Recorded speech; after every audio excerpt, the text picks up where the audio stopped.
মাথার কেশ পরশ করে কি সংকেত করলেন? একটা গোপন ইঙ্গিত।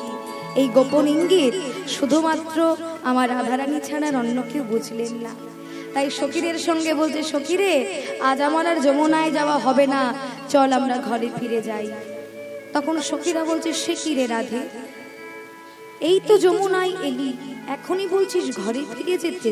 কেন যমুনায় জল আনতে যাবি না? না রে সখী, যমুনায় আর জল আনা আমার হবে না। কেন রে? কারণ আমার আসল উদ্দেশ্য তো যমুনায় জল আনতে আসা ছিল না। আমার আসল উদ্দেশ্য ছিল প্রাণবধূকে দর্শন করা। প্রাণবধূকে দর্শন করেছি, এবার আর আমার কিছু চাই না। আমার মনোবাসনা পূর্ণ হয়েছে, আমার নয়নের শান্তি হয়েছে, এবার চল আমরা ঘরে ফিরে যাই। তবে শোন, আমার বধূ কিন্তু আমাকে একটা ইঙ্গিত করেছে। কি ইঙ্গিত করেছে?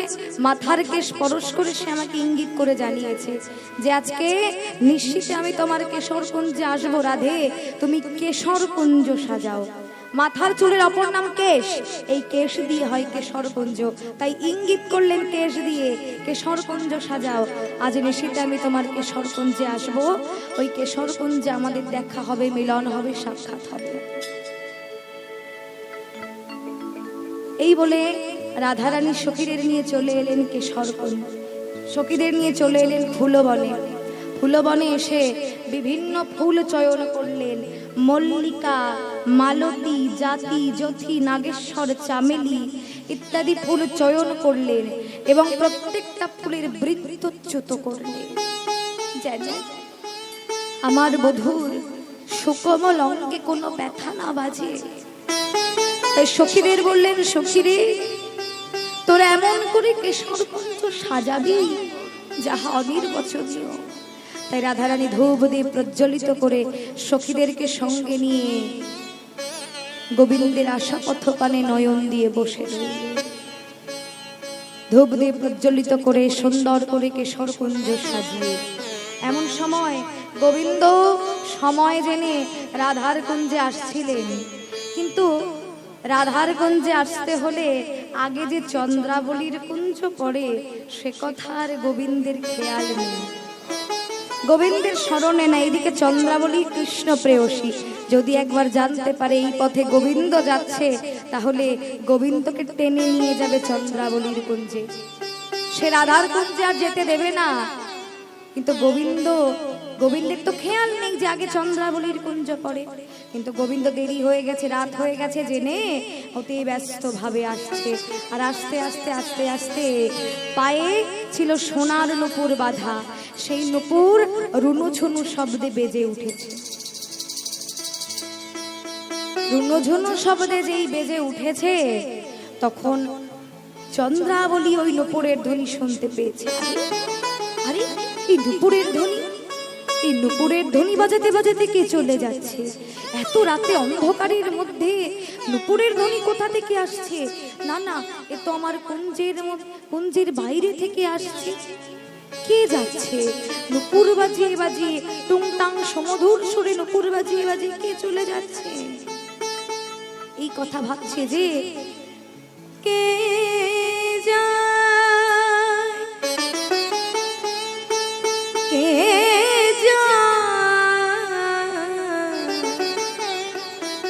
নূপুর বাজায় কে বা যায় গো, নূপুর বাজায় কে বা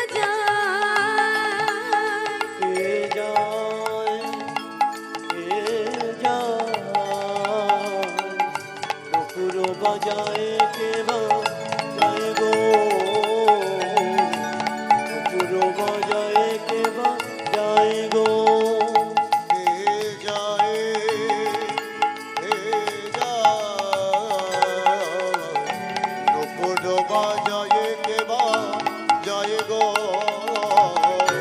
নূপুর বাজায় কে বা যায় গো। আমার প্রাণের মাধব দেখলে তোরা, প্রাণের মাধব দেখলে তোরা, প্রাণের মাধব দেখলে তোরা, প্রাণের মাধব দেখলে তোরা কুঞ্জে নিয়ে আয়। আমার প্রাণের মাধব দেখলে তোরা কুঞ্জে নিয়ে আয়। কে যায়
চন্দ্রাবলী দুই সহচরীকেও ডাকলেন, মানে বান্ধবী, দুই বান্ধবীকে ডাকলেন, পদ্মা, ভদ্রা, তোরা দেখে আয় তো কুঞ্জের বাইরে দিয়ে কেউ যেন নুপুর বাজিয়ে বাজিয়ে চলে যাচ্ছে। যা যা একবার দেখে আয়, আর শোন, যদি আমার প্রাণের মাধব হয় তাকে আমার কাছে নিয়ে চলে আসবে, কেমন? এক্ষুনি দেখে আয় কে যাচ্ছে। শুনে পদ্মা ভদ্রা বাইরে যেয়ে দেখছে শ্যামনগর চলে যাচ্ছে। সঙ্গে সঙ্গে গোবিন্দের দুই হাত ধরলেন, দাঁড়াও, কি ব্যাপার শ্যামনগর? এই যে দেখছি তুমি, এ কি পদ্মা ভদ্রা তোমরা এখানে? হ্যাঁ, সে প্রশ্ন তো আমাদেরও, এত রাতে তুমি কোথায় যাচ্ছ? আমি আমি এই তো একটা কাজে এসেছিলাম, জানো তো, ওসব কাজ টাজ করে হবে, এখন চন্দ্রাবলীর কুণ্ডে চলো তো, কুণ্ডে চলো।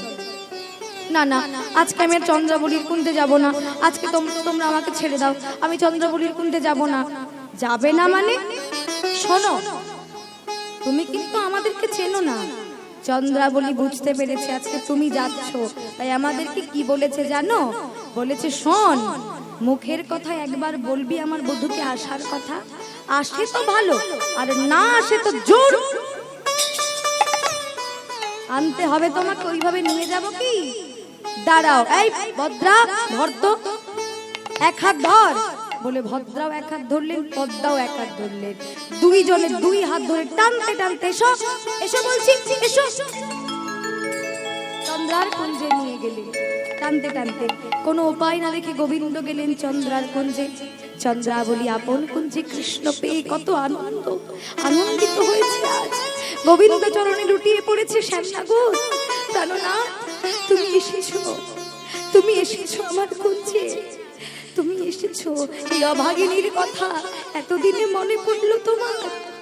প্রাণনাথ, তুমি জানো সারা নিশি আমি তোমার জন্য পথপানে চেয়ে অপেক্ষা করেছি, কখন আমার প্রাণনাথ আসবে আর কখন তার চরণ সেবা করার সৌভাগ্য একটু আমার হবে। আর এতদিন ধরে আজকে সেই সৌভাগ্য আমার হলো। কিন্তু প্রাণনাথ, তুমি তো শুধু আজ নয় গো, তুমি প্রতিনিয়ত এই পথ দিয়ে তুমি যাও, কিন্তু তুমি যাও রাধারানীর কুঞ্জে, সেটা আমি জানি। প্রাণনাথ, তুমি আমার কাছে কত লুকাবে, আমি তোমার নুপুরের ধ্বনি শুনতে পাই। কিভাবে জানো?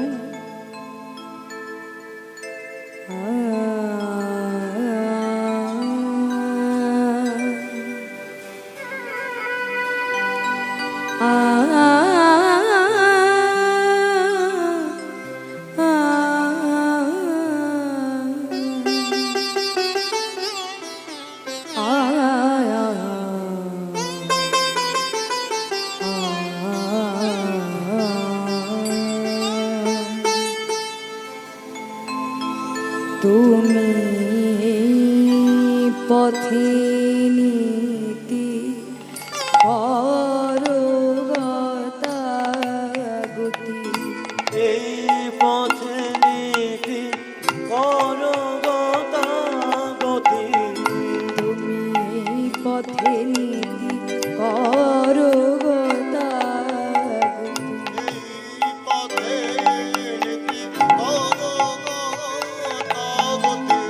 আমি নুপুরের ধ্বনি শুনি পারা দাদা শোনবা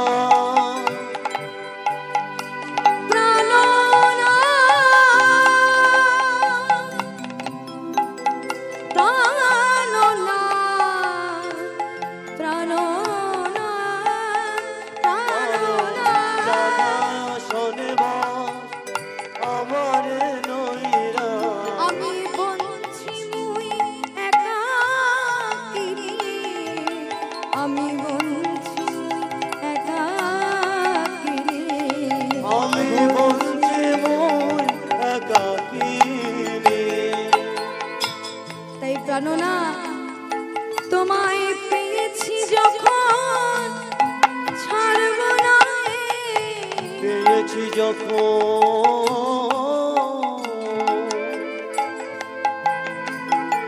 তোমায় ছাড়ব না,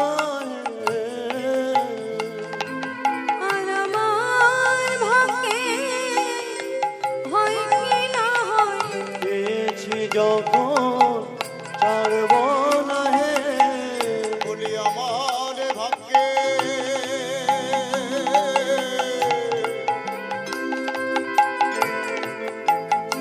ভাগ্যে হয় কি না আমি মনে মতো তোমার সেবা দেব আমার তাই ভাগ্যে হইব। হয় কি না হয় মনের মতো তোমায় সেবা দেব আমার ভাগ্যে হয় কি না হয় মনের মতো তোমায় সেবা দেব আমার ভাগ্যে হয় কি না হয় মনের মতো তোমায় সেবা দেব আমার ভাগ্যে হয় কি না হয় পেয়েছি যখন ছাড়ব না হে বঞ্চে মইয়া বঞ্চে মইয়া আমি বঞ্চে মইয়া প্রাণনাথ, তুমি রাধার কুঞ্জে যাও, আমাকে তুমি বঞ্চিত করে রেখেছো। তুমি আমার কুঞ্জে আসো না। ওই রাধাকে তুমি এত ভালোবাসো যে ও না বলতেও তুমি ওর কুঞ্জে যাও, কিন্তু তুমি আমার কুঞ্জে আসো না। আমি কি দোষ করেছি বলো? আমি কি তোমাকে ভালোবাসতে পারি না? ওই রাধা তোমাকে এত ভালোবাসে যে তুমি ওর কাছে যাও সব সময়। শোনো শ্যামনগর, তুমি যতই আর দিন তুমি যা করো করো, কিন্তু আজ আমি তোমায় আর ছাড়বো না। আমার মনের মতো করে তোমায় আমি সেবা দেব। এই বলে চন্দ্রাবলী আপন কুঞ্জে কৃষ্ণ পেয়ে নানাবিধ সেবা করতে লাগলেন। সেবা করতে করতে সেবা করতে করতে চন্দ্রাবলীর নয়নে নিদ্রা এলো। কেননা চন্দ্রাবলী হচ্ছে খণ্ডরতী আর আমার রাধারানী হচ্ছেন পূর্ণরতী। তাই চন্দ্রাবলী ঘুম ঘরে কৃষ্ণ সেবা করছে। কিভাবে? ঘুমিয়ে পড়েছে তো, ঘুম ঘরে কৃষ্ণ সেবা করছে। চরণে আলতা পরাতে যেয়ে দিচ্ছে বক্ষে, নয়নে কাজল পরাতে যেয়ে দিচ্ছে মুখে মুখমণ্ডলে, কপালে চন্দন দিতে যেয়ে দিচ্ছে সর্ব অঙ্গে। সব বিপরীত সেবা করছে। করতে করতে চন্দ্রাবলী ঘুমিয়ে পড়েছে। এদিকে গোবিন্দও ঘুমিয়ে পড়েছে। রাধারানীর কুঞ্জে যে যাবে সে কথা আর গোবিন্দের মনে নাই। কিন্তু ওদিকে আমার রাধারানী সারাটি রজনী গোবিন্দের আশা পথপানে লক্ষ্য করে বসে রইলে। কখন আমার গোবিন্দ আসবে আর কখন আমি তাকে একটু সেবা দেব। যখন অপেক্ষা করে বসে রইলে হঠাৎ ওদিকে আমার গোবিন্দের ভেঙে গেল ঘুম। আর ঘুম ভেঙে উঠেই দেখছে কি আমি এখনো চন্দ্রাবলীর কুঞ্জে, আমার তো রাধার কুঞ্জে যাওয়ার কথা। না না, আর এখানে ক্ষণ মুহূর্ত বিলম্ব নয়, এখনই আমাকে চলে যেতে হবে রাধারানীর কুঞ্জে। এই বলে যাওয়ার জন্য যখন উঠলেন, একে অন্ধকার রাত্রের মধ্যে ঘুম করে কিছু খুঁজে পাচ্ছে না, কি করবে? তাই চন্দ্রাবলীর নীল শাড়ি গোবিন্দের নিজের পীতবসনা ভেবে পরিধান করে ছুটে চললেন রায়কুঞ্জ অভিমুখে। নিশি প্রায় শেষ, এমতো সময়ে যে দাঁড়ালেন গোবিন্দ।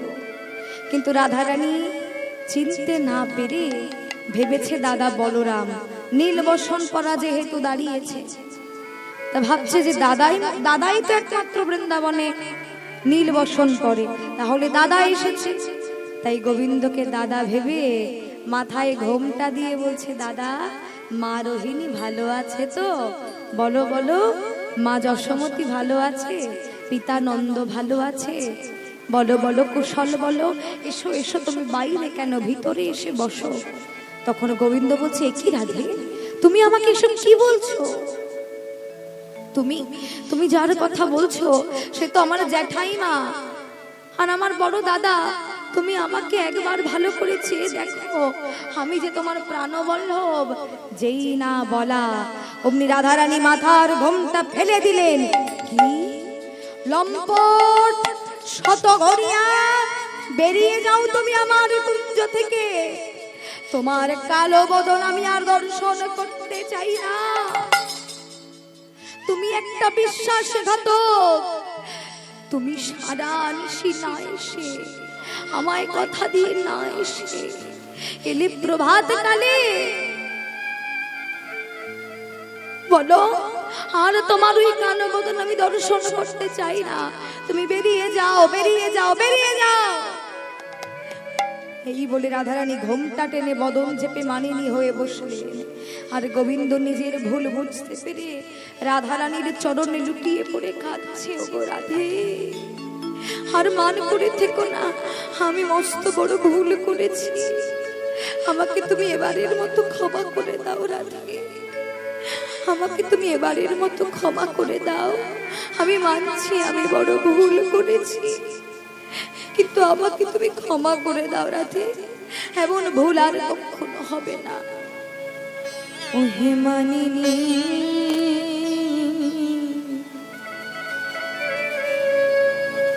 না করো না করো তুমি মা, ওগে মানিনী না করো তুমি মা, ওহে মালিনী না করো তুমি মা, প্রেমের মাধুরী হেনে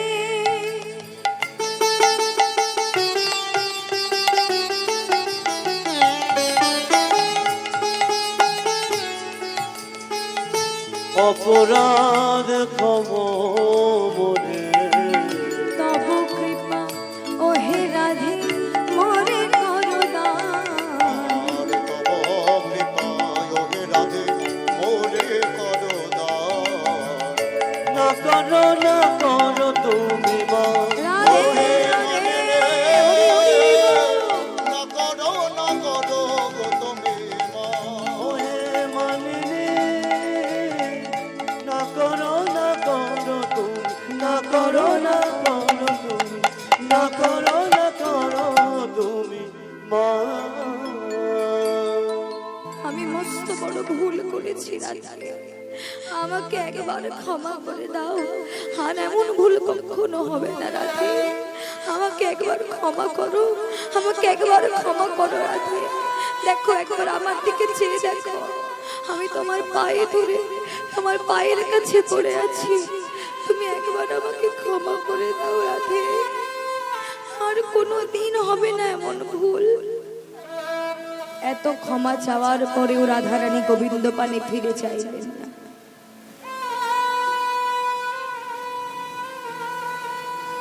শুধু বলতে লাগলে, তুমি চলে যাও বলছি, এখান থেকে চলে যাও, আমি তোমার কালো বদন আর দর্শন করতে চাই না, তুমি চলে যাও, চলে যাও, তোমার কালো বদন আমি দর্শন করতে চাই না, আর কখনো তুমি আমার সম্মুখে আসবে না বলে তিনি আবার মানিনী হয়ে বসলেন। তখন গোবিন্দ আমার বাধ্য হয়ে চরণ থেকে উঠে সখীদের কাছে চলে গেলেন এবং বলতে লাগলেন, সখীগণ দেখেছো তোমাদের রাধারানীর কত অভিমান হয়েছে, আজকে আমি তার পায়ের কাছে পড়ে এত সাধলাম, এত কাঁদলাম, তবুও তার মান প্রশমিত হলো না। তা বেশ, তোমাদের রাধারানীকে বলে দিও তাকে কালো বদন আর দর্শন করতে হবে না, আমি চলে যাচ্ছি, সে যেটা ভালো বোঝে সেটা করুক, আমি আর তার কাছে কখনো আসবো না। সে যখন আমার কালো বদন আর দর্শন করতে না চায়, আর দর্শন করতে হবে না, আমি চলে যাচ্ছি। এই বলে গোবিন্দ আমার কুঞ্জ পরিত্যাগ করে রাধে রাধে বলতে বলতে চলে গেলেন। আর বলতে লাগলেন, শোনো, একটি কথা শেষবারের মতো বলে যাই, আমি যেই চলে যাচ্ছি আর তোমরা আমাকে খুঁজে পাবে না। ওই রাধা কুণ্ডের জলে রাধা নাম বলতে বলতে এই প্রাণ আমি বিসর্জন দেব। এই বলে গোবিন্দ চলে গেলেন। সখীরাও রাধারানীকে অনেক বললেন, অনেক বোঝালেন, তবুও যখন রাধারানীর মান প্রশমিত হলো না, সখীরাও কুঞ্জ পরিত্যাগ করে চলে গেলেন। শুধু একাই রাধারানী কুঞ্জে মানিনী হয়ে বসে রইলেন। কিছুক্ষণ পরে যখন পাশে সখীরাও নেই, গোবিন্দও নেই, রাধারানী যখন একাকী বসে আছেন, তখন তখন মনে মনে চিন্তা করছি, আরে আমার প্রাণমাধব, আমার প্রাণমাধব সত্যিই চলে গেল। আমি তাকে চলে যেতে বললাম আর সে আমাকে ছেড়ে চলে গেল, আমাকে ছেড়ে চলে গেল। না না, আমি এ কি করলাম? আমি তাকে কেন আটকাতে পারলাম না? আমি কৃষ্ণ হারা হয়ে গেলাম। আমি কেন তাকে আটকাতে পারলাম না? কেন পারলাম না তাকে আমি আটকাতে? এই বলে রাধারানী উচ্চ স্বরে কাঁদছেন যে আমার এই পদযুগল বধূকে জড়িয়ে ধরে আমার বধূ কত কেঁদেছিল, কত সেঁধেছিল, কিন্তু আমি তার প্রতি একবারও অবলোকন করিনি। এই বলে রাধারানীও ধুলায় শয়ন করে কাঁদছে। কেমন ভাবে না, কানু পে খিনি ধনে ধনী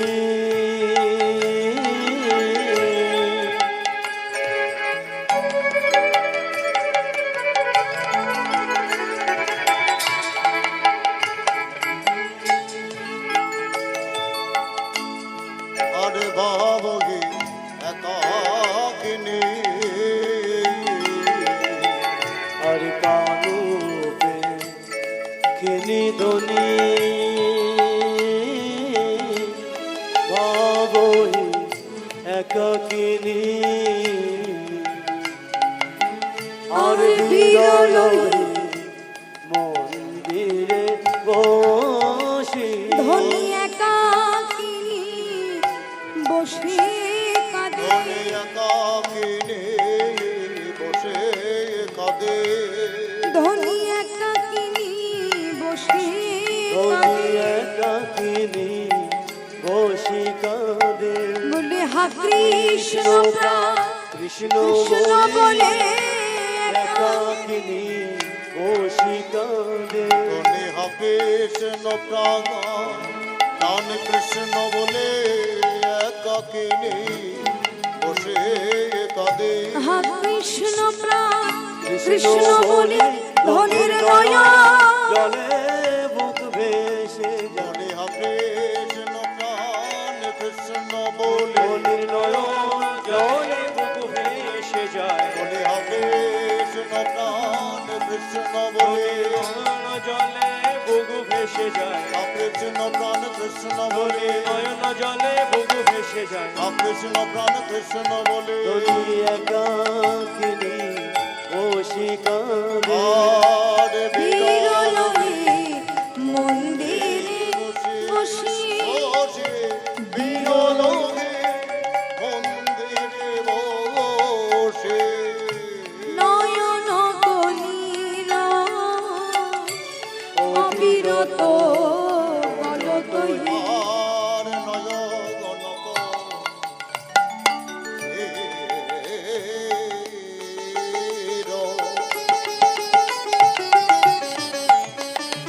আর অবিরত গলত গে আজ বয়ানক মন যায় ভাসি ধনীর ভয়ানক মন যায় ভাসি ধনের বয়ান কমল ভেসে গেল রে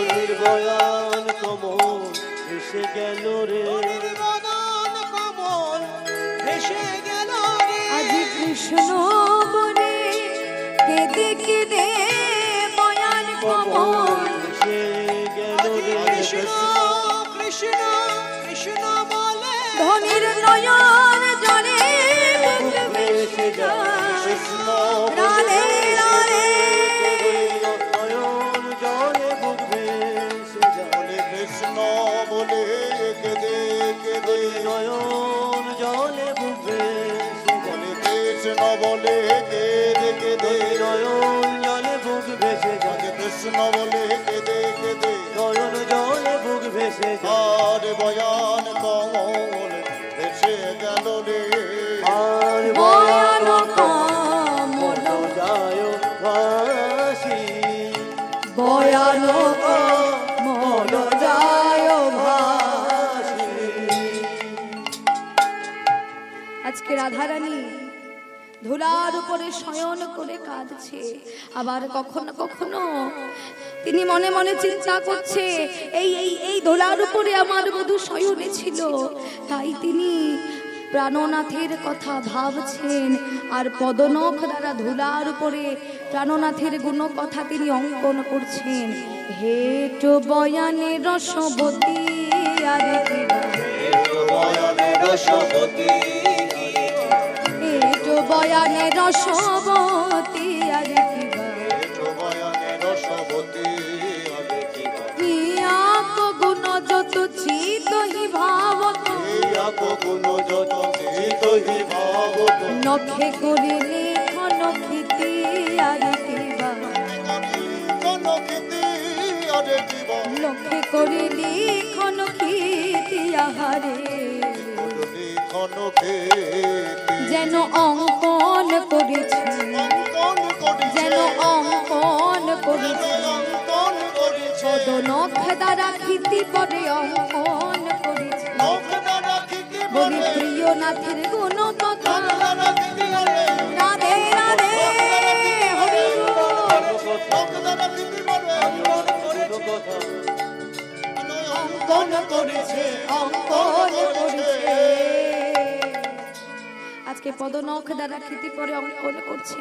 আবার কখনো কখনো ধরণী শয়ন করি আচলে সুন্দরী, আর ধর গণেশ শয়ন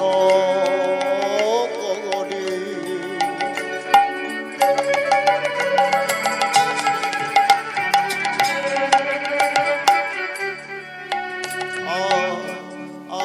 আছয়ে সুন্দরী সখী গণ মিলন আর সখী গণ সখী গণ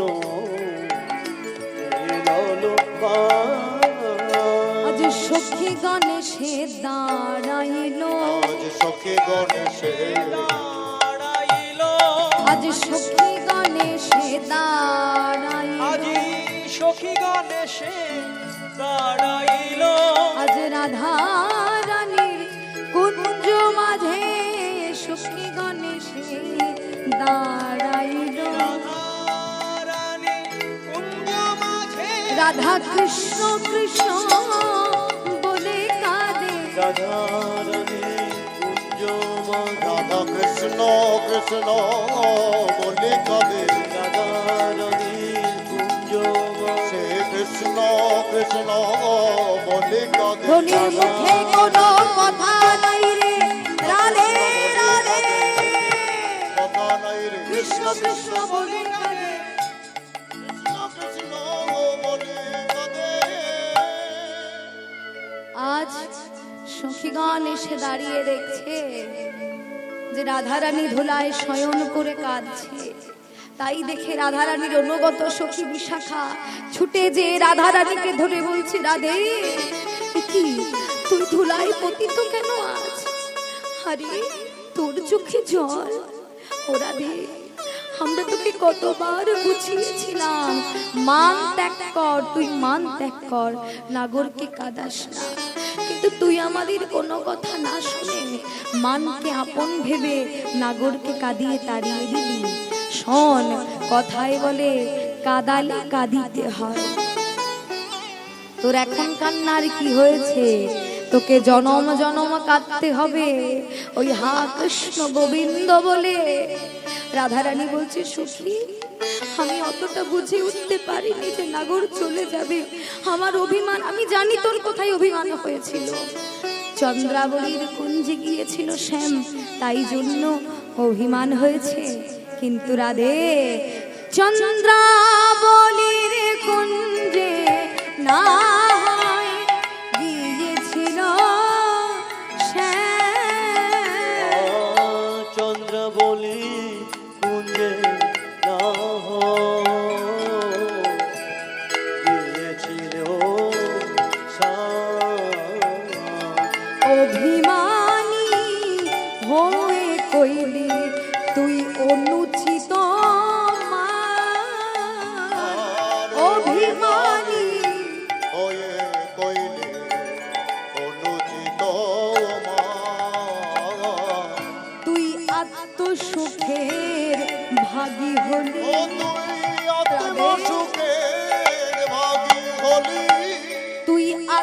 সুখের ভাগী হলি, আত্ম সুখে ভাগী হলি, বলি কৃষ্ণ সুখে বাদশা ভিড়ি, আত্মসুখের ভাগী হলি, কৃষ্ণ সুখে বাদশা দিলি।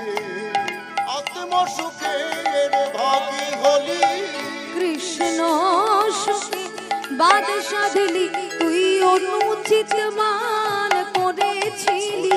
হরি বল হরি বল, রাধে রাধে। তোমার মান করিলি, কৃষ্ণ সুখের বাদশা দিলি, আত্মসুখের বাদশা, কৃষ্ণ সুখের বাদশা দিলি, আত্মসুখের ভাগী হলি।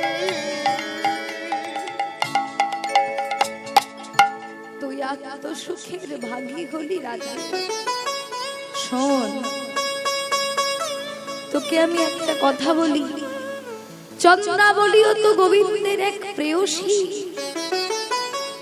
চন্দ্রাবলীর কুঞ্জে না হয় গিয়েছিল শ্যাম, সে প্রেয়সী তার কুঞ্জে যেতেই পারে, কিন্তু তুই তার জন্য সামান্য অভিমান করলি। তুই যে এখানে মানটা করেছিস, অভিমানী হয়ে কইলি অনুচিত মান, অভিমান হয়েছে, অভিমানী হয়েছিস, কিন্তু মান করা তোর উচিত হয়নি, অনুচিত মান করেছিস। কেননা চন্দ্রাবলীর কুঞ্জে গিয়েছিল শ্যাম, সে তার প্রেয়সী, সে যেতেই পারে, কিন্তু তুই দেখ মান করে কৃষ্ণ হারা হলি। তাহলে তুই আজকে অভিমানটা যদি ভাঙিয়ে নিতিস, কৃষ্ণ কি তোকে ছেড়ে কোথাও চলে যেত? কৃষ্ণ তোর কাছেই থাকতো। কিন্তু আজকে তুই কৃষ্ণকে হারিয়ে ফেললি, তোর অভিমান করে লাভটা কি হলো? সেই তো আবার কাঁদছিস কৃষ্ণের জন্য। তা কৃষ্ণকে হারিয়ে তুই কি লাভটা পেলি? কোথায় তোর লাভটা হলো আমাকে দেখা। তখন রাধারানী বলছে, তোরা কি ভাবছিস সখী, কৃষ্ণ চন্দ্রার কুঞ্জে গিয়েছিল বলে আমি মান করেছি? না, আমার মান সেখানে হয়নি। আমার মান কোথায় হয়েছে জানিস? চন্দ্রা বলে যদি এত কৃষ্ণ সেবা না জানি, তাহলে আমার নিকট শিখে নিয়ে কৃষ্ণ সেবা করুক। সে আমার বোন, সে যদি আমার থেকে শিখে নেয় যে দিদি তো কৃষ্ণ সেবা জানে, দিদির থেকে আমি শিখে নিই, তাহলে আমিও জানতাম।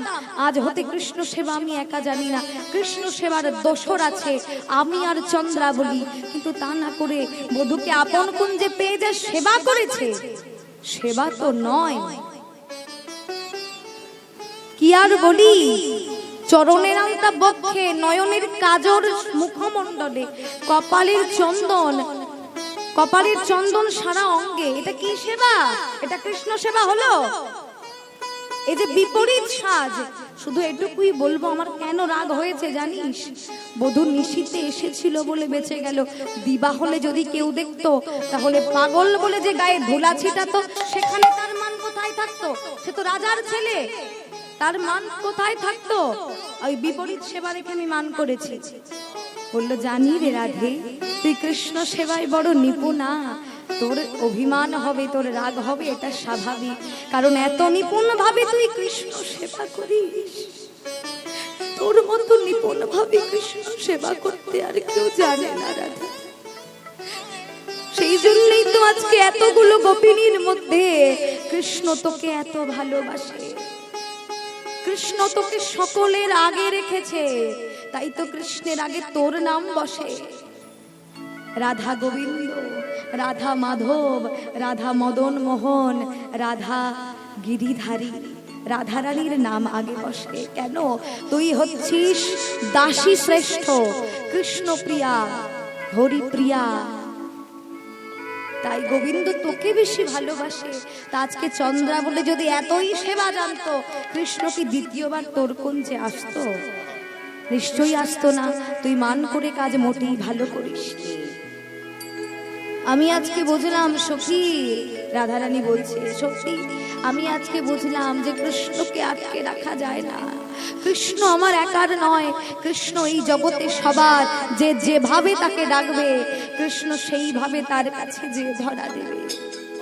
আমি সত্যিই আজকে বুঝলাম, আমি মান করে আমি মস্ত বড় কাজ, ভুল কাজ করেছি। তখন বিশাখা বলছে, তুই ঠিকই বলেছিস, শুধু আজকে তো নয়, প্রতিনিয়ত তোরা এরকম দ্বন্দ্ব করিস, এরকম ঝগড়া করিস। ওরে সেন রসিক নাগরে রসনে কেন বা করেলি কলহ। সেখানো রসিক নাগরের রোশনে কেন বা করলে কলহ। ও তুই আগে না বুঝিলি মানেতে মজিলি, আগে না মানেতে মজলি। अब काहे मुझे बोलो हो, अब काहे मुझे बोलो हो। ও তুই আগে না বুঝলি মানেতে মজলি, অবকাগে মুঝে বলো, অবকাগে মুঝে বলো। আমরা পারবো না রাই, পারবো না পারবো না রাই, পারবো না এই নীতি নীতি সাথে আমরা পারবো না রাই, নিতে নিতে সাধতে আমরা পারবো না। নীতি নীতি সাধতে। বলি তোরা নিতুই দ্বন্দ্ব করিস, হরি বল হরি বল। দ্বন্দ্ব করি নীতি সাথে মোরা নীতি দ্বন্দ্ব করি নীতি সাথে মোরা নীতি দ্বন্দ্ব করি। আমরা পারবো না রাই, পারবো না রাই। সেহেন রসিক নাগরের রসনে কেন বা করিলি কলহ। তুই আগে না বুঝিলি কাদালি কাঁদিলি, অবকাহে মুঝে বলো হো। তুই না বুঝে মান কেন করলি, আজকে নাগরকেও কাঁদতে হচ্ছে, তোকেও কাঁদতে হচ্ছে। কষ্ট তো ভয়ে পাচ্ছিস সামান্য সুখের জন্য, তুই আজকে কষ্ট পাচ্ছিস রাধে। আর তুই আমাদের মরম সখী, তোর এই যন্ত্রণা, তোর এই কষ্ট আমাদের কি দেখতে ভালো লাগে? আর এইভাবে আমরা কত সাজবো তোদেরকে বল? তোরা এইভাবে দ্বন্দ্ব করবি আর আমাদের প্রতিনিয়ত মেটাতে হয়, কেন এমন হবে? তখন রাধারানী বলছে, সখী রে, সখী আমি কিছু জানি না, তোরা আমাকে একটু বিষ এনে দে সখী, আমি আর সইতে পারছি না। কৃষ্ণ বিরহের যন্ত্রণা, কৃষ্ণ বিরহের যন্ত্রণা আমার এই হৃদয়কে কুরে কুরে খাচ্ছে, আমি সইতে পারছি না। আমায় একটু বিষ এনে দিবি, যে বিষ খেয়ে আমি কৃষ্ণ হারা হয়ে বাঁচবার চাইতে, আমি মরে যাওয়াটাকে শ্রেয় মনে করি। আমায় দে না, আমায় একটু বিষ এনে দে না, আমি বিষ খেয়ে প্রাণ ত্যাগ করি। বৃন্দা সখী ছুটে এসেছে, রাধে অমন কথা বলিস না সখী, এ তুই কি কথা বলছিস? তুই কেন বিষ খেয়ে প্রাণ ত্যাগ করবি? কেননা কৃষ্ণ হারা হয়ে বাজবার চাইতে আমার মরে যাওয়াটাই উচিত। জানিস সখী, যখন আমি মানকে ত্যাগ করলাম, দেখলাম মানের সঙ্গে সঙ্গে আমার ধৈর্য নাজ মান শনে ভাগল। এখন জীবন রহত সন্দেহ, জীবন রহত সন্দেহ। গোবিন্দ দাস হই সতী ভাব, গোবিন্দ দাস হয়ে সত্যি ভাবিনী, গোবিন্দ দাস হই সতী ভাব। গোবিন্দ দাস হয়ে সত্যি ভাবিনী। কানুক ওই ছন লেহা, কানুক ওই ছন লেহা, আজ কানুক ওই ছন লেহা।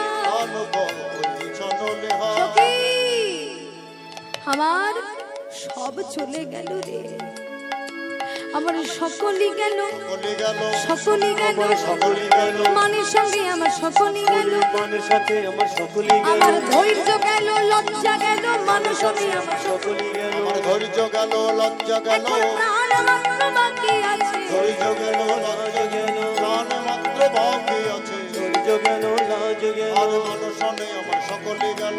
জীবন রহত সন্দেহ, আর জীবন রহত সন্দেহ, জীবন রহত সন্দেহ। মানের সঙ্গে আমার সকলই গেল সখী, ধৈর্য গেল, লজ্জা গেল, আমার বলতে নারী জাতির যেগুলো ভূষণ, লজ্জা নারীর ভূষণ, সেই লজ্জাও চলে গেল, ধৈর্যও চলে গেল, সব চলে গেল, মানও চলে গেল। যে মানের দ্বারা, যে মানের জন্য আজ আমি কৃষ্ণ হারা হয়েছি, মানকে আপন ভেবে আমি কৃষ্ণকে ত্যাগ করেছি, কিন্তু দেখলাম কৃষ্ণের পিছু পিছু আমার অন্তরে সৃষ্টি হওয়া মানও চলে যাচ্ছে। তাড়াতাড়ি মানকে জড়িয়ে ধরলাম, মান তোমাকে আপন ভেবে আমি কৃষ্ণ হারা হয়েছি, এখন তুমিও আমায় ছেড়ে চলে যাচ্ছ। মান বলছে, রাধে যেখানে কৃষ্ণ আছে সেখানে আমি আছি, কিন্তু যেখানে কৃষ্ণ নাই সেখানে আমি থাকবো কাকে নিয়ে? তাই তো আমি চলে যাচ্ছি। কৃষ্ণের যেখানে কোনো স্থান নাই সেখানে আমি কোনোদিন থাকি না, যেখানে কৃষ্ণ আছে সেখানে আমি আছি। তখন সখী আমি জিজ্ঞাসা করেছিলাম, তাহলে আমি কাকে নিয়ে থাকবো? মান বলেছিল, রাধে তোমার কাছে এখন আসবে বিরহ, বেদনা, যন্ত্রণা, আর তুমি কাউকে পাশে পাবে না। এই বলে মান চলে গেল। তাই আমিও আর বাঁচতে চাই না।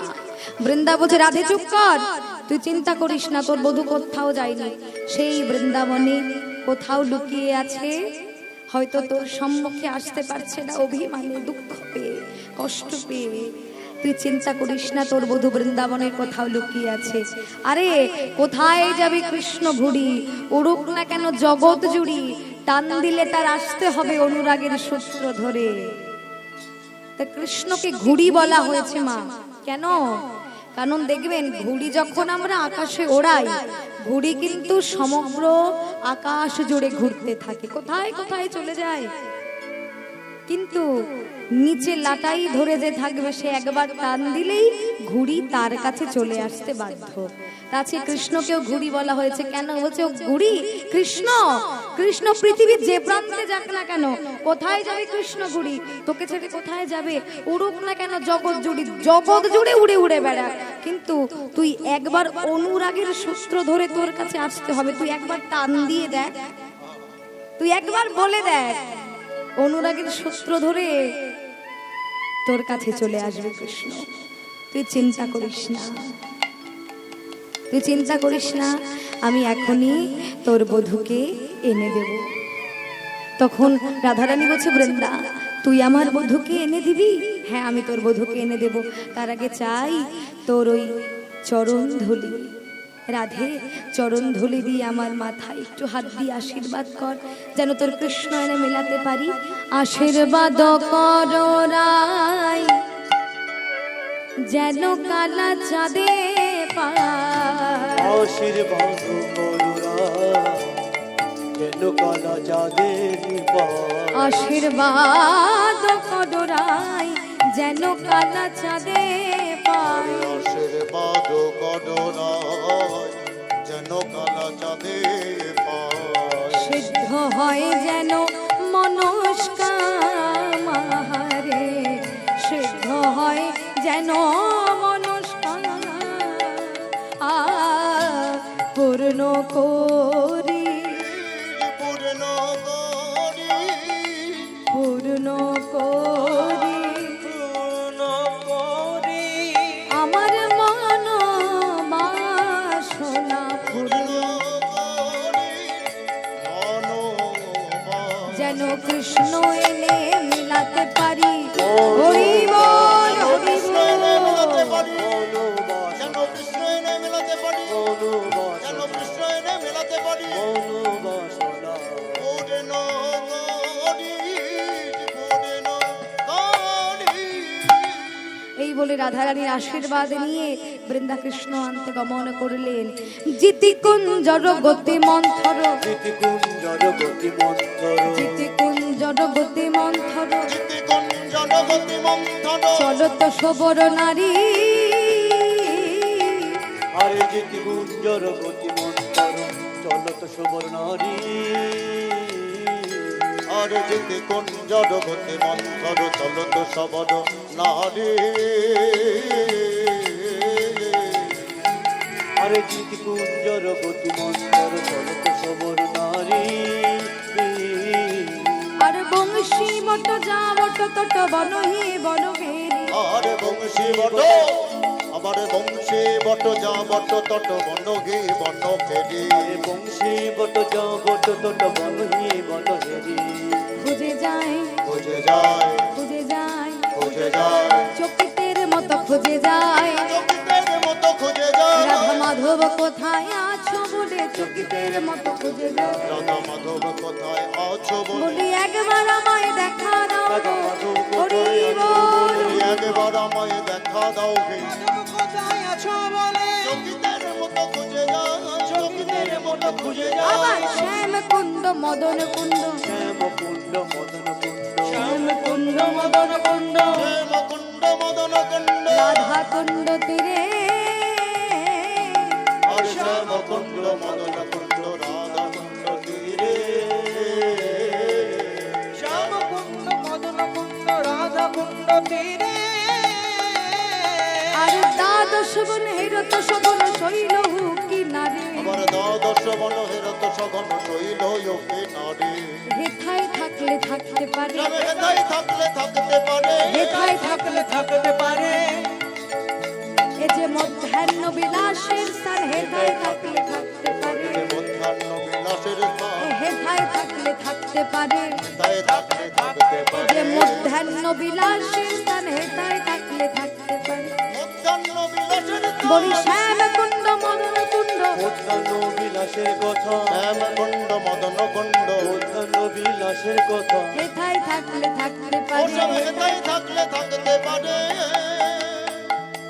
একে একে তালবন, ভাটবন, মানসগঙ্গা, শ্যামকুণ্ড, মদন কুণ্ড, দ্বাদশ বন ঘুরে ঘুরে ঘুরে ঘুরে কোথাও শ্যামনগরের দেখা পেলেন না। এরপর বৃন্দা মনে মনে চিন্তা করছে, আচ্ছা গোচারণ ক্ষেত্রে যে দেখি তো শ্যামনগর সেখানে আছে কিনা, সেখানে থাকার কথা। গোচারণ ক্ষেত্রে যে দেখছে ধবলি, শ্যামলি, পিয়ালি, লালি সমস্ত ধেনুবৎস চারণ হচ্ছে, শ্রীদাম সুদাম সমস্ত ধেনুবৎস চারণ করছে, কিন্তু এখানে গোবিন্দ নাই। তাহলে কোথায়? হঠাৎ লক্ষ্য করলেন কদমতলে। কদমতলে লক্ষ্য করে দেখছে কি একা বলাই চাঁদ দাঁড়ায় আছে, বলাই চাঁদ দাঁড়ায়ে আছে, একা বলাই চাঁদ দাঁড়ায় আছে, একা বলাই চাঁদ দাঁড়ায়ে আছে, চাঁদের পাশে কালো মেঘ নাই রে। চাঁদ দাঁড়ায়ে আছে, পাশে কালো মেঘ বলি নাই, ভাইয়ার প্রেমে বিভোর বলাই, পাশে কালো মেঘ নাই রে, ভাইয়ার প্রেমে রাধে ভোর রাধে। বলা, পাশে কালো মেঘ নাই রে, বলাই চাঁদ দাঁড়ায়ে আছে, দাঁড়ায় আছে। বলাই চাঁদ দাঁড়ায়ে আছে। দেখছে যে বলাই চাঁদ দাঁড়িয়ে আছে, চাঁদের পাশে কোনো কালো মেঘ নাই। ভাইয়ার প্রেমে বিভোর হয়ে সব সময় কানাই কানাই বলতেই আছে বলরাম। তা বলরাম সেখানে তো গোবিন্দ নাই, দাদার পাশে গোবিন্দের থাকার কথা, এখানে তো শ্যামনগর নাই। তাহলে শ্যামনগর যা বলেছে তাই করেনি তো? বলেছিল রাধাকুণ্ডের জলে প্রাণ ত্যাগ করবে, আমি একবার রাধাকুণ্ডে দেখে আসি। এই বলে যেই যাবে শুনতে পেলেন মৃদুমন্দ সমীরণে বাঁশি বাজছে।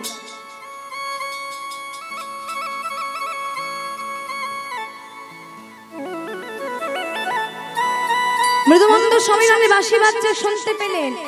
ওই বাঁশির সুর লক্ষ্য করে, ওই বাঁশির সুরকে লক্ষ্য করে এগিয়ে এসে দেখলেন সেই যমুনার কোলে নিপহু মূলে রাধাকুণ্ড তীরেই পড়ে আছে গোবিন্দ, ধুলায় ধূসর অঙ্গ। তাই দেখে বৃন্দাজি ডাকতে যাবে, অমনি মনে পড়ল না, আমি এখন তো ডাকবো না, এখন কিছুতেই ডাকবো না, কারণ নারীর ধর্ম আমাকে রক্ষা করতে হবে। রাধারানী মান করেছে, রাধারানী আগে কথা বলবে না। যদি আমি এখন আগে কথা বলি তাহলে রাধারানীর গরব যাবে, মানের গরব যাবে। এদিকে যাতে মান থাকে আর কৃষ্ণ থাকে, আমি এমন ভাবে কাজ করি। এই বলে বৃন্দা গোবিন্দকে না ডেকে পেছন ফিরে রুনু ঝুনু নুপুর বাজিয়ে বাজিয়ে আনন্দ ভরে চলেছে। ঠমকি ঠমকি চলে যায় কি আরে দুতি, ঠমকি ঠমকি চলে যায়। ও কি আর দুটি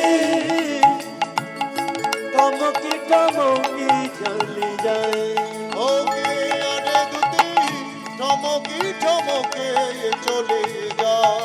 ও কি আর দুটি টমকি টমকি চলি যায়।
চলে যায়।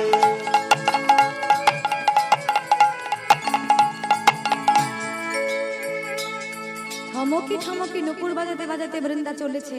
আন কাজ চলো তো বড় রঙিনী ধনী, আর কাজে চলো বড় রঙিনী ধনী, ডাহিনী বামেতে নাহি চায়। আরে দাহিনে বামেতে নাহি যায়। চমকি চমকে চলে যায় সখী আরে দুটি, চমকে চমকে চলে যায়। সখী আরে দুটি, চমকি চমকে চলে যায়। চমকে চমকে চমকে চমকে চলে যায়। ঠমকি ঠমকি নুপুর বাজাতে বাজাতে বৃন্দাদুতি যখন চলে যাচ্ছে, সেই সময় গোবিন্দ আমার শুনতে পেলেন ওই নুপুরের ধ্বনি। নুপুরের ধ্বনি যেই শুনতে পেয়েছে, গোবিন্দ আমার তখন মনে মনে চিন্তা করছে, নুপুরের ধ্বনি, এই নির্জন স্থানে নুপুরের ধ্বনি কোত্থেকে এলো? অমনি চটপট উঠে দেখছে যে বৃন্দা চলে যাচ্ছে। কি বৃন্দা চলে যাচ্ছে? বৃন্দা চলে যাচ্ছে মানে বৃন্দা আমাকে দেখেছে? না না, আমার মনে হয় বৃন্দা আমাকে দেখতে পাইনি। যখন দেখতে পাইনি, বৃন্দা যখন দেখতে পাইনি, তাড়াতাড়ি করে আমি গায়ের ধুলা ঝাড়ি, নইলে আমার গায়ে ধুলা দেখলে বৃন্দা আমাকে দেখে কি ভাববে। তাই চটপট উঠে গায়ের ধুলা ঝাড়ছেন আর বলছেন, ইস, কোত্থেকে এক কূপ বাতাস এসে আমার গায়ে ধুলা লাগলো, ছি ছি ছি। এই বলে দুতিকে ইঙ্গিত করে করে ডাকছে, কিন্তু দুতি সে তো শুনেও শুনছে না। গোবিন্দ দেখছে কি দুতি তো শুনতে পাচ্ছে না, তাহলে এখন কি করি না, ওর কাছে যাই। এই বলে ছুটতে ছুটতে ছুটতে ছুটতে দুতির কাছে এলেন। দুতি দাঁড়াও। কি হলো দুতি? আমি তোমাদের রাধারানীর চরণে না হয় অপরাধী, কিন্তু আমি তো তোমাদের চরণে কোনো অপরাধ করিনি। কিন্তু তোমাকে আমি এত রাখছি, তুমি কেন শুনছো না বলো তো? দুতি বলছে, শ্যামনগর, তুমি আমাকে মাত্র কয়েকবার ডাকাতে এত উতলা হচ্ছ। তাহলে ভাবো তো, কত যোগী ঋষি ধ্যানী গুণী মানি তোমাকে কত যুগ যুগ ধরে ডাকছে, কত কষ্ট করে তোমার কৃপা লাভের আশায় পরিশ্রম করে তোমাকে ডাকছে, নিত্য সেবা দিচ্ছে। তুমি তো তাদের ডাকে সাড়া দাও না, আর মাত্র কয়েকবার ডাকাতেই তুমি এত উতলা হচ্ছ। তাহলে তাদের কত ধৈর্য ভাবো যে তোমার চরণ ছাড়া তারা হয় না।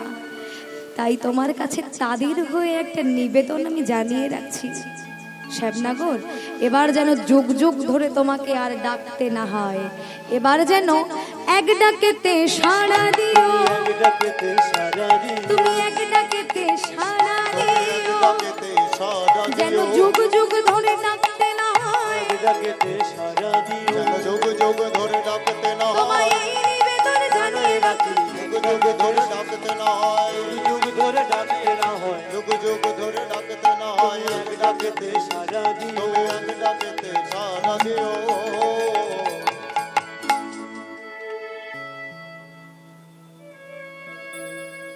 দেখো আমার হাতে সময় খুব কম, এখন যা বলবার তাড়াতাড়ি বলো, কারণ এখন আমাকে অনেক ফুল তুলতে হবে, আর এই ফুলে আমাদেরকে পূজা করতে হবে। পূজার সময় ছাড়িয়ে গেলে এই ফুলে কোনো কাজ হবে না। তাড়াতাড়ি বলো যা বলবার। গোবিন্দ বলছে, দাঁড়াও দাঁড়াও দাঁড়াও। কি বললে?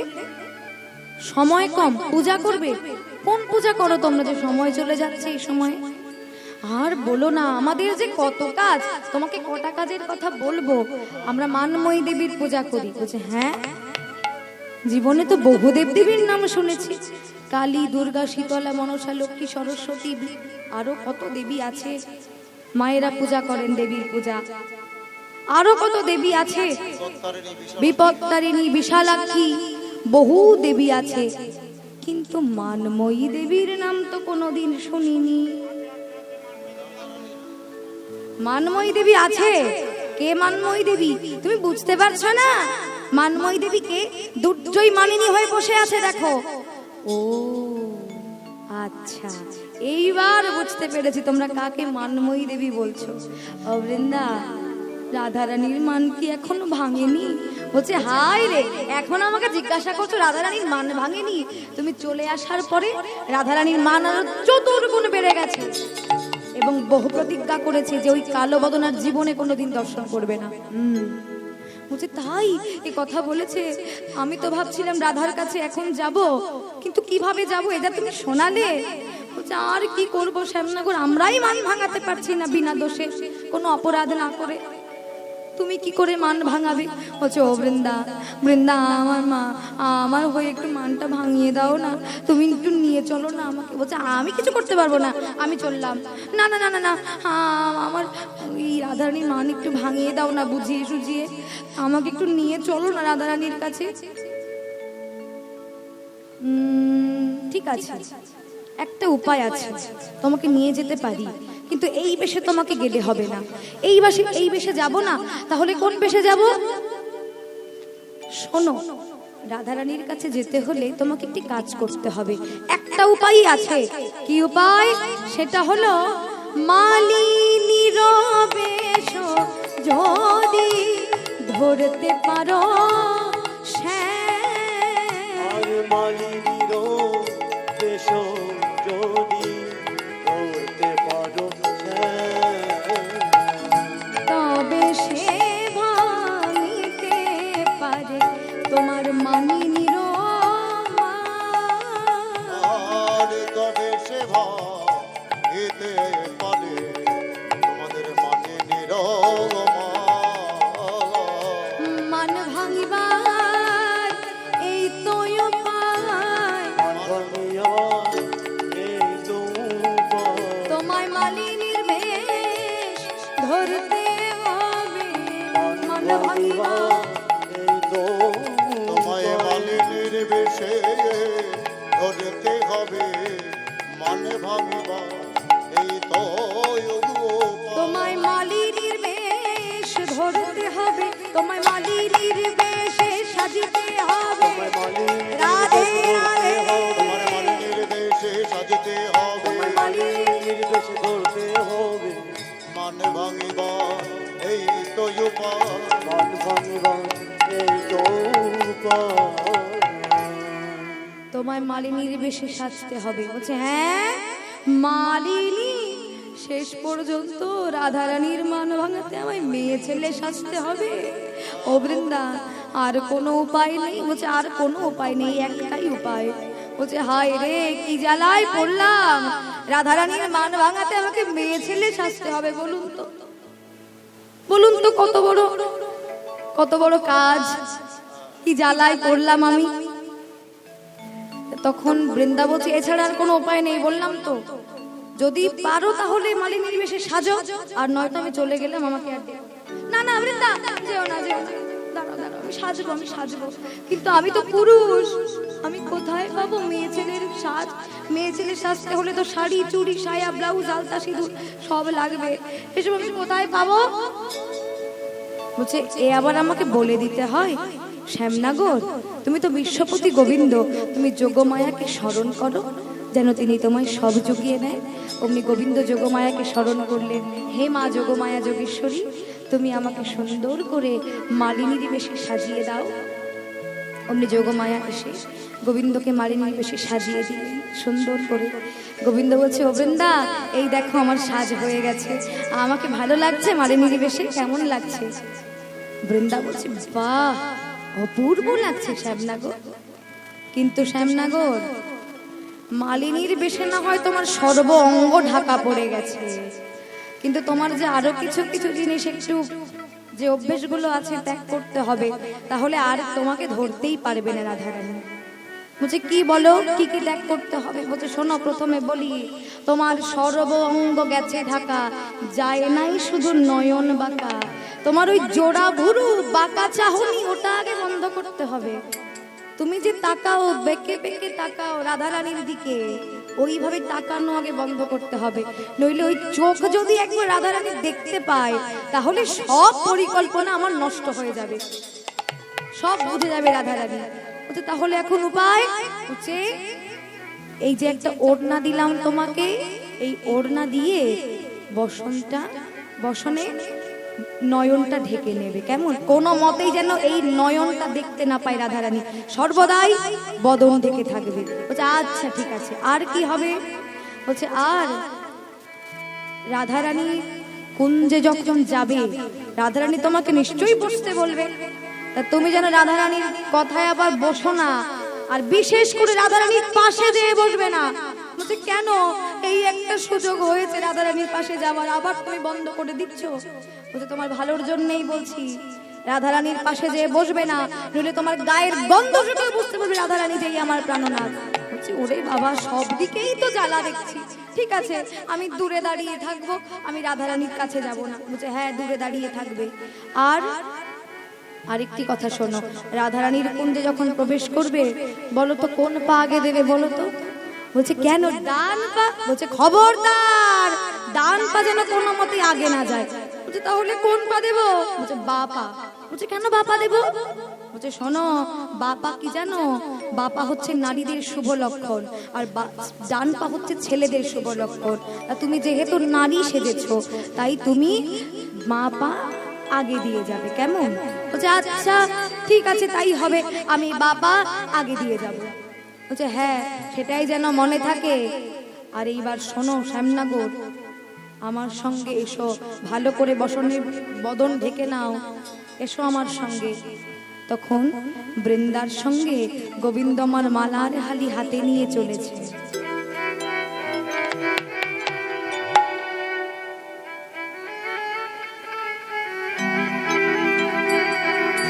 মালার হালি হাতে নিয়ে বৃন্দার সঙ্গে গোবিন্দ পিছু পিছু যাচ্ছে।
এমন সময় গোবিন্দ পিছু পিছু বৃন্দার পিছু পিছু এসে রাধারানীর কুঞ্জে দাঁড়ালেন বসনে বদন ঢেকে।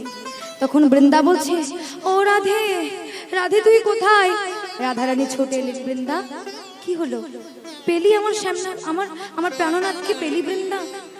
আর বলিস না, তোর প্রাণনাথ মনে হয় যা বলেছে তাই করেছে, জানিস তো ওই রাধা কুণ্ডের জলে প্রাণ ত্যাগ করেছে। তবে তুই চিন্তা করিস না, আমি এক মালিনীকে ডেকে এনেছি। এই দেখ এই মালিনী, এই যে মালিনী এসেছে, এই মালিনীর হাতে যে মালা দেখছিস, এই যে মালা। বলছে হ্যাঁ ওই গাঁদা ফুলের মালা নিয়ে আমার কি হবে? বলছে না না, এই দেখতে গাঁদা ফুলের মালা, কিন্তু এই মালার যা গুণ আছে সেই জন্যেই তো তোর কাছে আমি নিয়ে এলাম মালিনীকে, যাতে তুই প্রাণনাথকে আবার ফিরে পাস। সত্যি? তুই সত্যি বলছিস? হ্যাঁ, বিশ্বাস না হয় তো মালিনীকে জিজ্ঞাসা করে দেখ। তখন গোবিন্দ আমার ধীরে ধীরে ধীরে ধীরে রাধারানীর কাছে এলেন। রাধারানী বলছে ও মালিনী, মালিনী হ্যাঁ দিদি বলো, বসবে না? না দিদি, আমার গুরুর নিষেধ আছে অন্যের নিকট আসনে বসা। ও নিষেধ আছে? আচ্ছা, তাহলে তুমি পৃথকে দাঁড়িয়ে কথা বলো। আচ্ছা ঠিক আছে দিদি, তুমি বলো তুমি কি মালা নেবে? হ্যাঁ দিদি, মালা তো নেব, তাই জন্যই তো তোমাকে ডাকলাম। আচ্ছা দিদি, মালা মালা কি ভালো হবে? মালা নিলে আমার মনোবাসনা পূর্ণ হবে? হবে বই কি, নিশ্চয়ই হবে। মালা নিলে মনোবাসনা অবশ্যই পূর্ণ হবে। তুমি মালা নিয়ে তো একবার দেখো। হ্যাঁ হ্যাঁ, মালা তো আমি নেব, কিন্তু তার আগে দিদি তোমাকে আমার খুব পছন্দ হয়েছে। তোমার নাম কি? আমার নামটি আমার হরিমালিনী। শোনো শোনো ও রাজনন্দিনী, রাধে রাধে। শুনো শুনো হরি নামটি আমার হরিমালিনী, শোনো শোনো রাজনন্দিনী। আমি কালো বলে সবাই বলে কৃষ্ণ মালিনী। আমি কালো বলে সবাই বলে কৃষ্ণ মালিনী। আমি কালো বলে সবাই বলে কৃষ্ণ মালিনী। নামটি আমার হরিমালিনী, শোনো শোনো রাজনন্দিনী। নামটি আমার হরিমালিনী, শুনো শুনো রাজনন্দিনী। বাবা বাবা, তোমার নাম তো ভারী সুন্দর। তা দিদি, তুমি এই বয়সে এই ব্যবসা শুরু করেছো কেন? বলছে আর বলো না, আমার বধূ আমাকে ছেড়ে চলে গেছে, তাই তো এই ব্যবসা শুরু করেছি। সে অন্য রমণীকে ভালোবাসে, আমারে আর ভালোবাসে না। তাই তো আমি তাকে আমার বাড়ি থেকে তাকে বার করে দিয়েছি, ওই জন্য সে চলে গেছে। তাই আমার সঙ্গে তার আর কথা হয় না, সে চলে গেছে বলে মালা বিক্রি করি। বলছে ও তাই নাকি? তা দিদি, তোমার সঙ্গে আমি একটু সই পাতাবো। মালা তো পরে কিনবো, সই পাতাবে আমার সঙ্গে? বলছে না না, আমি কোনো সই পাতাবো না, সব জাল সই হয়ে যায়। বলছে না না, আমি তোমার সঙ্গে জালিয়াতি করব না। ঠিক আছে, তোমাকে বিশ্বাস করতে পারি। আমার দুটো প্রশ্ন আছে, উত্তর দিতে পারবে? বলছে হ্যাঁ পারবো। বলছে শোনো, আমার প্রথম প্রশ্ন, আমার এখন নবীন বয়স, আমি দেখতে সুন্দরী, তাই তুমি সই পাতাতে চাইছো।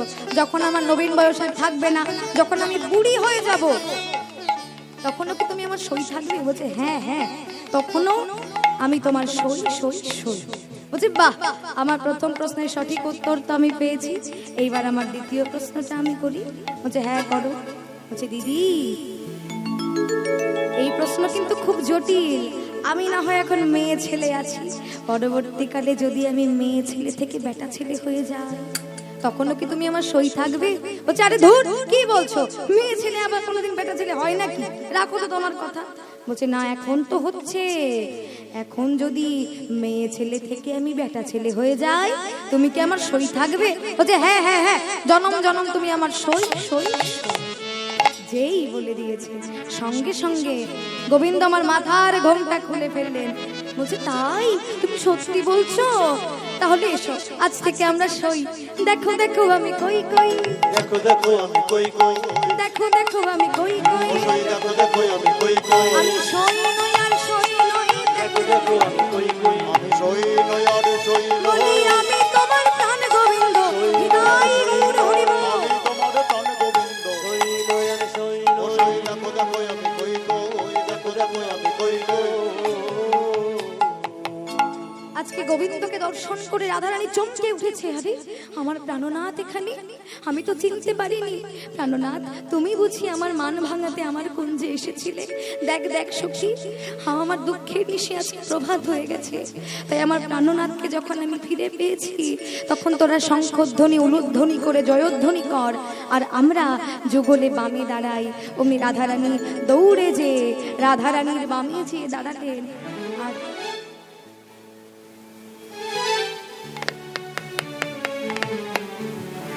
নমস্কার, আমাদের কৃষ্ণা মণ্ডল সর্বমঙ্গলা মিষ্টান্ন ভাণ্ডারের মালিক। প্রত্যেকটি কীর্তন আসলে কীর্তনিয়াকে ওনার দোকানের মিষ্টি দেন, এবং দোকান একটা নয়, চারটে দোকান, ভিআইপি দোকান। তাই কীর্তনিয়া শেষই সরকার হাতে ওনার মিষ্টি দোকানে তুলে দিচ্ছে।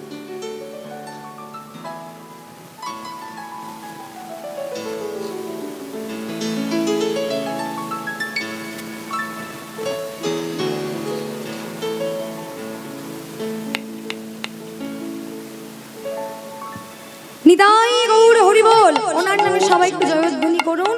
উনি যে হরিবাসরে সকল কীর্তনিয়াকে মিষ্টান্ন দান করছেন, এটা খুবই উত্তম কাজ। তো উনি যেন এইভাবেই দান করে যেতে পারেন। হরি নামে হরিবাসরে দান করলে দানে দুর্গতি খণ্ডন হয়, সে যে দানই হোক না কেন। হরিবাসরে দান মানেই মহৎ দান। জয় শ্রী রাধে। এমন সময় রাধারানী গোবিন্দের